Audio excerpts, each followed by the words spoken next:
수현 씨가 나타나기 전까지 저는 매일 죽음만을 생각했던 사람입니다. 선생님이시죠? 옆집에 새로 이사 왔는데요. Halo semua, selamat datang di Filmiklo. Terima kasih, sudah klik video ini. Mari kita bahas bersama, sebuah film Korea, berjudul Perfect Number, yang dirilis pada tahun 2012. Film ini diproduksi oleh CJ Entertainment dan K Entertainment.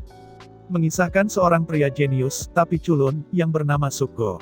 Ia, terobsesi pada wanita yang dicintainya, dan wanita itu bernama Baek Hwasun.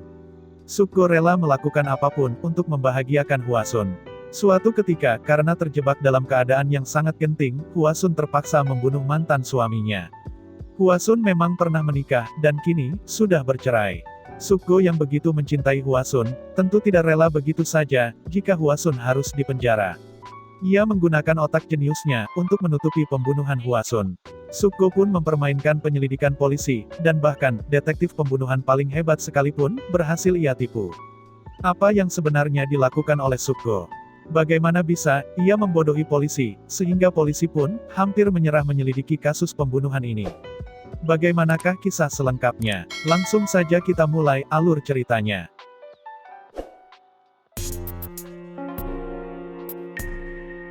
Seoul, November tahun 2012, pagi hari.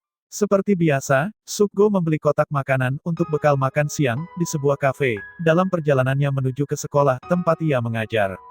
Ia selalu membeli kotak makan siang di sana setiap hari.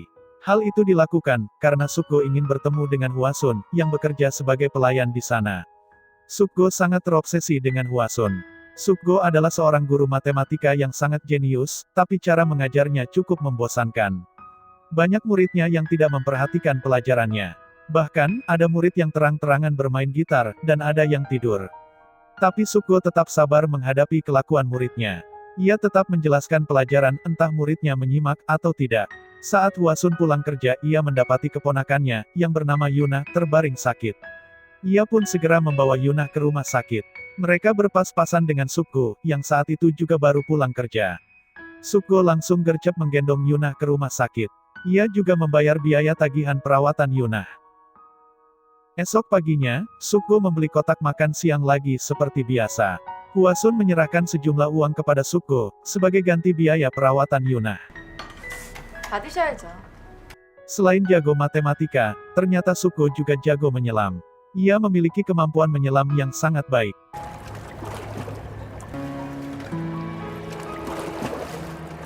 Sukgo selalu melewati rute yang sama, setiap berangkat dan pulang kerja. Salah satunya adalah sebuah terowongan, di mana terdapat pemukiman liar, yang dihuni oleh para tunawisma.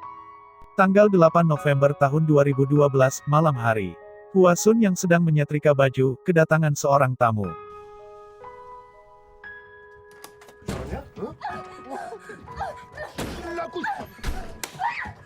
Ia adalah mantan suami Hwasun, yang bernama Kim Chul-min. Walaupun sudah bercerai, Kim Chul selalu meneror kehidupan Hwasun. Itu menyebabkan Hwasun tidak betah, dan pada akhirnya, ia berpindah ke Seoul. Kim Chul sudah mencari keberadaan Hwasun kemana-mana, tapi ia selalu gagal. Dan apesnya, kali ini, Kim Chul berhasil menemukan rumah Hwasun. Ia langsung memukuli Hwasun, dan keributan pun terjadi. Keributan di rumah Hwasun itu, terdengar oleh Sukgo. Rumah Hwasun dan Sukgo memang bersebelahan. Kim Chul tidak hanya memukuli Hwasun, tapi ia juga menyerang Yuna. Di tengah perkelahian, dengan perasaan kalut, dan takut bahwa Yuna akan terluka, Hwasun terpaksa mencekik leher Kim Chul, dengan kabel setrika. Dan Kim Chul pun, meninggal. Sesaat kemudian, bel rumah mereka berbunyi, dan yang datang adalah Sukgo. Sukgo bertanya, apakah Hwasun baik-baik saja, karena ia mendengar suara keributan. Hwasun bersikap seolah tidak terjadi apa-apa. Keributan itu disebabkan, karena ada kecoa terbang, yang masuk ke dalam rumahnya. Hwasun langsung menutup pintu begitu saja, dan mengabaikan Sukgo, yang masih berada di luar. Hwasun mengambil telepon, untuk menyerahkan diri ke polisi. Hal itu membuat Yuna ingin menyerahkan diri juga. Karena, ia membantu memegangi tubuh Kim Chul, agar tidak dapat bergerak. Hwasun langsung memeluk Yuna, dan melarang ponakan kesayangannya itu, menyerahkan diri ke polisi. Hwasun siap menanggung segala hukuman, dan Yuna disuruh untuk berpura-pura, tidak tahu apa-apa. Bel rumah mereka berbunyi sekali lagi. Dan kali ini, tanpa basa-basi, Sukgo mengatakan bahwa ia akan membantu Hwasun. Hwasun terkejut, karena ternyata Sukgo sudah mendengar semuanya. 2 hari kemudian, tanggal 11 November tahun 2012 pagi hari. Kantor polisi distrik Mangwon, menerima laporan bahwa ditemukan jenazah seorang pria di tepi sungai Han. Polisi pun langsung datang ke TKP. Mereka melihat kondisi kepala korban, sudah seperti semangka busuk. Sidik jari korban dirusak, dan wajahnya hancur, membuat polisi tidak akan bisa mencocokkan catatan gigi korban. Dan kemungkinan, akan membutuhkan waktu sekitar 2-3 minggu, untuk mengidentifikasi jenazah korban. Dari kondisi jenazah yang sengaja dirusak, polisi menduga, bahwa pelakunya pasti orang yang dikenal korban. Bahkan mungkin, sangat dekat dengan korban. Jika dilihat dari cara membuang jenazahnya, polisi menduga, bahwa pelakunya bukanlah seorang psikopat. Polisi mendapati sebuah sepeda yang bannya bocor di sekitar TKP. Mereka juga menemukan kunci tempat penginapan, di tong sampah. Di kunci itu terdapat tulisan, Motel Jinsung. Polisi senang, karena mendapat sedikit petunjuk awal. Penyelidikan pun dimulai. Polisi mendatangi Motel Jinsung, guna mencari keterangan dari pemilik motel. Ternyata korban tidak membayar biaya menginap dan meninggalkan barang-barangnya di motel itu begitu saja. Di kamar yang disewa korban, polisi menemukan sebuah dompet dengan kartu identitas korban.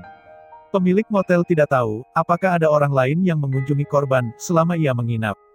Karena ada begitu banyak orang yang keluar masuk di motelnya.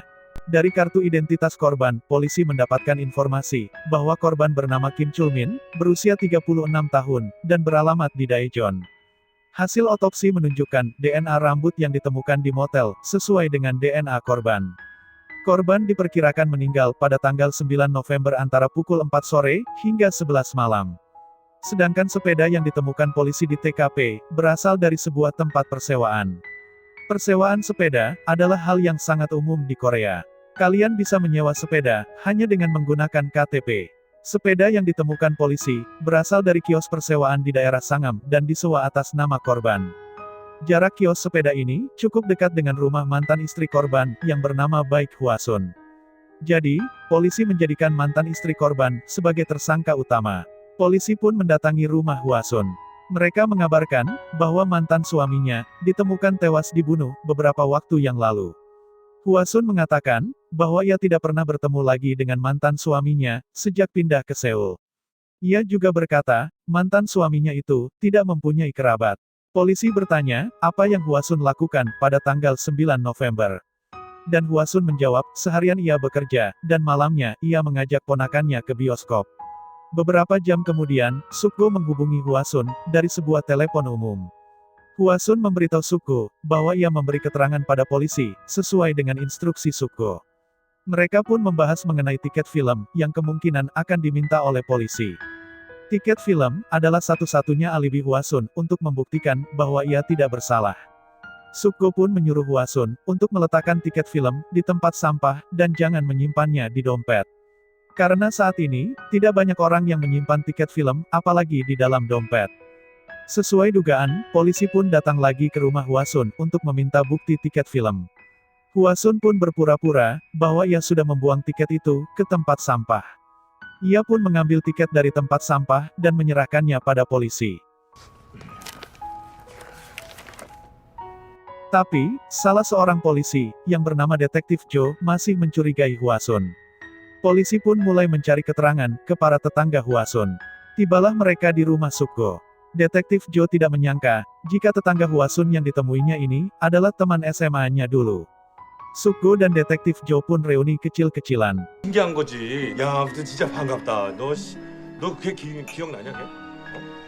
Detektif Jo menyelidiki rekaman CCTV yang ada di bioskop. Dari rekaman CCTV, terbukti bahwa Hwasun memang menonton film bersama ponakannya pada tanggal 9 November. Penyelidikan polisi pun menemui jalan buntu. Satu-satunya orang yang menjadi tersangka mereka ternyata memiliki alibi yang kuat. Atasan di kepolisian mulai ngomel-ngomel dan menyalahkan anak buahnya atas proses penyelidikan yang tidak menghasilkan apapun. Perasaan Hwasun masih saja tidak tenang, meski sejauh ini ia berhasil mengelabui polisi. Ia bingung, kenapa polisi selalu menanyakan segala sesuatu pada tanggal 9 November. Padahal, mantan suaminya terbunuh pada tanggal 8 November. Ada apa dengan tanggal 9? Hwasun menyesal kenapa ia tidak langsung menyerahkan diri saja waktu itu. Tapi di sisi lain, ia juga mengkhawatirkan Yuna. Jika Hwasun dipenjara, Yuna akan tinggal sendirian. Esoknya, Hwasun menjalani penyelidikan terakhir, yaitu tes detektor kebohongan. Penguji menanyakan segala sesuatu yang terjadi pada tanggal 9 November. Hasil tes langsung muncul secara otomatis dan tidak terdeteksi kebohongan dari jawaban Hwasun. Penguji pun mengakhiri tes tersebut. Di ruang kontrol, Detektif Joe yang mengawasi jalannya tes mulai emosi jiwa. Ia masuk ke ruang tes dan bertanya sambil berteriak, apakah Hwasun membunuh mantan suaminya. Hwasun ketakutan dan menjawab tidak.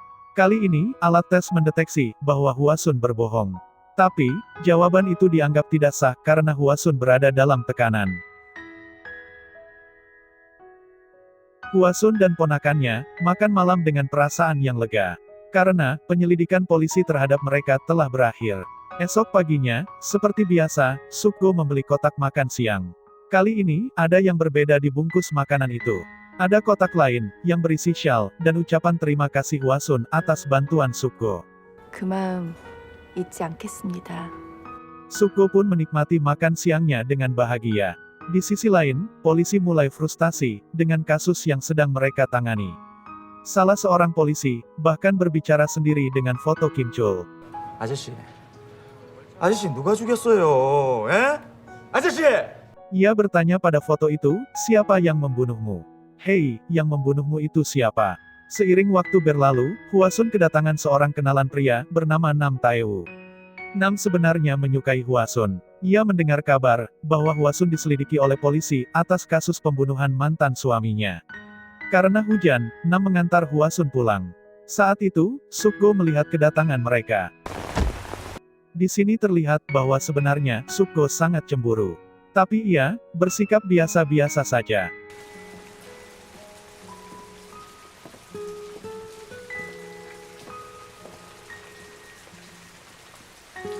Detektif Joe mampir ke rumah Sukgo karena kehujanan. Mereka pun nostalgia, membahas kenangan saat masih di sekolah. Detektif Joe teringat bahwa Sukgo sangat terobsesi ingin membuktikan kebenaran dugaan Golbets.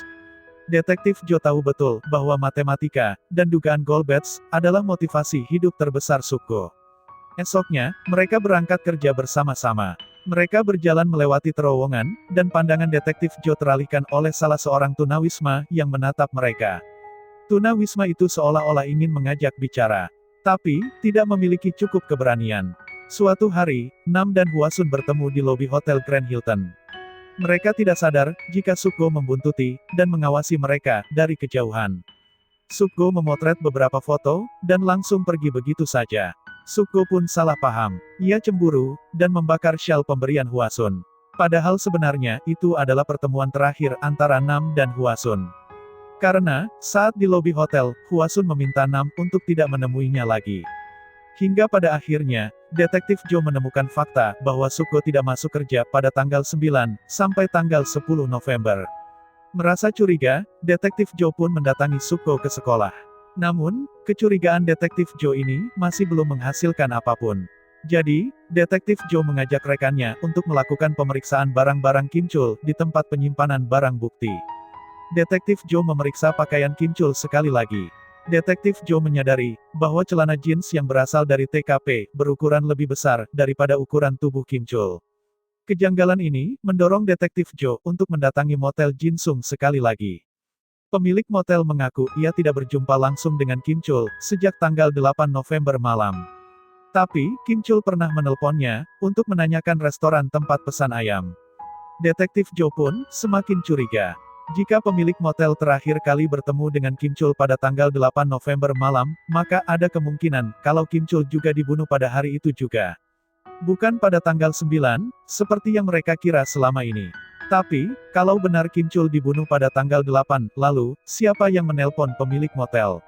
Nam mengunjungi rumah Hwasun, dan menunjukkan foto-foto yang dikirim ke tempat kerjanya hari ini.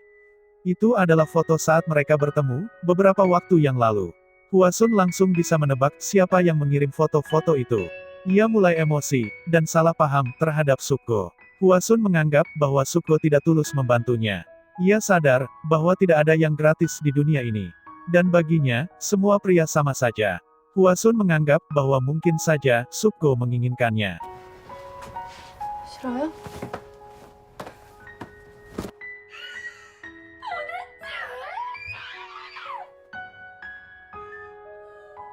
Tapi, Sukgo hanya terdiam, dan menyuruh Hwasun untuk kembali ke rumahnya.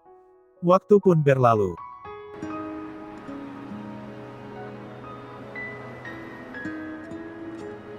Entah apa yang dipikirkan Sukgo. Ia mendatangi Nam, dan langsung menyerangnya. Nam pun menuduh, bahwa orang inilah yang mungkin mengirim foto-foto itu padanya. Singkat cerita, Sukgo ditangkap atas dugaan penyerangan. Saat diinterogasi, Sukgo tidak hanya mengaku, bahwa ia menyerang Nam. Sukgo juga mengaku, bahwa ia pelaku pembunuhan Kim Chul. Rumah Sukgo pun digeledah polisi, guna mencari barang bukti. Detektif Jo sangat marah pada Sukgo. Karena ia menganggap, Sukgo membuat pengakuan palsu, hanya untuk melindungi Hwasun. Detektif Jo tetap yakin, bahwa pelaku pembunuhan Kim Chul adalah Hwasun. Karena terus didesak dan merasa terpojok, pada akhirnya, Sukgo pun memberi pengakuan, tentang apa yang sebenarnya terjadi. Ia juga meminta bantuan Detektif Jo, untuk menyerahkan sebuah surat kepada Hwasun. Detektif Jo pun menemui Hwasun. Ia berkata pada Hwasun, masuk akal kalau kau tidak tahu apa-apa. Kau, hanya melakukan apa yang diperintahkan oleh Sukgo. Wajar kalau kau lolos tes detektor kebohongan, karena kau memang tidak pernah berbohong. Tanggal 9 November kau memang makan malam, dan nonton film dengan keponakanmu. Tapi, kau mungkin penasaran, kenapa semua orang terus menanyakan, segala sesuatu yang berkaitan dengan tanggal 9. Karena kau, membunuh Kim Chul pada tanggal 8. Tangan Hwasun bergetar. Detektif Jo, lalu berkata. Tapi, dugaan polisi juga benar, kalau korban yang ditemukan di tepi sungai Han, meninggal pada tanggal 9. Karena, Sukgo memang benar-benar telah membunuh seseorang, tapi orang itu bukan Kim Chul. Hwasun pun terkejut. Kita kembali ke waktu kejadian. Sukgo mengiming-imingi segepok uang, kepada seorang tunawisma agar mau ikut dengannya. Ia membawa tunawisma itu, untuk menginap di motel Jinsung. Lalu, Sukgo menelpon pemilik motel, dan mengaku sebagai Kim Chul. Itu dilakukan, agar ada saksi mata, yang menganggap bahwa Kim Chul, masih hidup pada tanggal 8. Rencana Sukgo adalah ia ingin menjadikan tunawisma ini, sebagai Kim Chul. Lalu, pada tanggal 9 malam, Sukgo mengajak tunawisma itu keluar dari motel, tanpa membayar biaya menginap dan menuju sungai Han. Sukgo membunuh tunawisma itu, dengan mencekik lehernya, menggunakan kabel. Jadi, jenazah hancur yang ditemukan polisi, bukanlah jenazah Kim Chul yang asli, melainkan jenazah tunawisma tanpa identitas.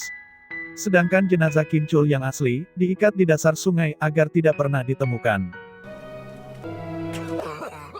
Hwasun membuka surat itu, dan membaca isinya. Di sana tertulis, ucapan terima kasih Sukgo. Berkat Hwasun, Sukgo mulai memiliki motivasi lagi, untuk melanjutkan hidup.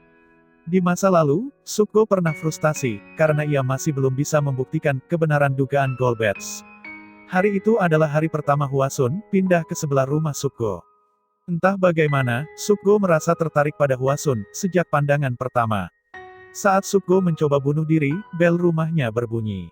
Hwasun dan Yuna datang menyapa, sekaligus memperkenalkan diri sebagai tetangga baru. Mereka juga memberi bola nasi hangat sebagai salam perkenalan. Hanya dengan melihat ekspresi Sukgo, Hwasun langsung tahu bahwa tetangga barunya ini dalam kondisi yang tidak baik. Jadi, ia menawarkan bantuan. Sukgo sangat tersentuh dengan sikap Hwasun yang hangat. Sejak saat itu, ia seolah menemukan sesuatu yang lebih indah dari matematika. Sukgo berharap Hwasun memulai kehidupan baru yang bahagia bersama Nam dan melupakan segala sesuatu tentangnya. Hwasun pun menangis. Ia menyesal, karena terlambat menyadari perasaan tulus Sukgo. Hwasun segera berlari menuju kantor polisi. Saat sampai, Sukgo sudah naik ke bis tahanan untuk menuju pengadilan. Hwasun meminta maaf, karena telah melibatkan Sukgo ke dalam permasalahannya. Tapi, nasi sudah terlanjur berubah menjadi bubur ayam. Skin akhir diperlihatkan, Sukgo menangis, sambil memegangi kertas ucapan terima kasih, dari Hwasun. Dan film pun berakhir. Sekian alur cerita film Perfect Number. Terima kasih sudah menonton. Jangan lupa klik like, subscribe, dan komen, untuk mendukung channel ini, agar bisa lebih berkembang lagi. Sampai jumpa lagi di video berikutnya.